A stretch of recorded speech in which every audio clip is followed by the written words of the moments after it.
அடுத்து 11வது விஷயம். அடுத்ததாக 11வது விஷயமாக நாம் இதிலே பார்க்க போவது, அதாவது ஒரு மஜ்லிஸை பொறுத்தவரையில் ஒரு சபையில் நாங்கள் ஒன்று கூடுகிறோம், நாங்கள் ஒரு சிலர் ஒன்று கூடுகிறோம் என்று சொன்னால் அந்த சபை ஒரு சிறந்த சபையாக இருப்பதற்கு, அந்த சபை ஒரு நல்ல ஒரு சபையாக இருப்பதற்கு ஸலவாத் மிக முக்கியமான விஷயமாக இருக்கிறது. ஸலவாத் என்பது மிக முக்கியமான ஒரு காரணமாக இருக்கிறது. இந்த ஹதீஸை நீங்கள் ஸஹீஹுல் ஜாமியிலே பார்க்கலாம். அல்லாஹ்வுடைய தூதர் சொல்கிறார்கள், ஒரு சிலர் உட்கார்கிறார்கள், ஒரு சிலர் உட்கார்ந்து அவர்கள் என்ன செய்கிறார்கள், நீண்ட நேரம் உட்கார்ந்து அதன் பிறகு அவர்கள் அல்லாஹ்வை நினைவு கூறாமல் அவர்கள் என்ன செய்கிறார்கள், அந்த இடத்தை விட்டு பிரிந்து செல்கிறார்கள்.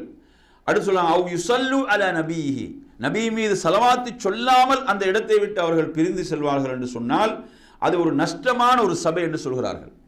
அது என்ன, ஒரு நஷ்டமான ஒரு கைசேதத்துக்குரிய ஒரு சபையாக, ஒரு ஒன்று கூடலாக அது இருக்கிறது என்று சொல்லிவிட்டு அல்லாஹ்வுடைய தூதர் சொன்னார்கள், அல்லாஹ் நாடினார் அவர்களை தண்டிப்பான், அல்லாஹ் நாடினால் மன்னிப்பான் சொல்கிறான்.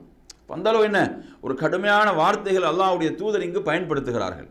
எனவே நாம் ஒரு சபையில் என்ன செய்கிறோம், உட்காருகிறோம் என்று சொன்னால் அந்த சபையில் நாங்கள் எத்தனை பேர், 2 பேரோ 3 பேரோ 4 பேரோ, அதில் நாங்கள் அல்லாஹுவை நினைவு கூறுதல் என்பதும் நபியின் மீது ஸலவாத்து சொல்வது என்பதும் அந்த சபை என்ன சிறந்து விளங்குவதற்கு காரணமாக இருக்கிறது என்பதற்கு, அல்லாஹுடைய அருள் கிடைப்பதற்கு காரணமாக இருக்கிறது என்பதற்கு இந்த செய்தி சான்றாக இருக்கிறது.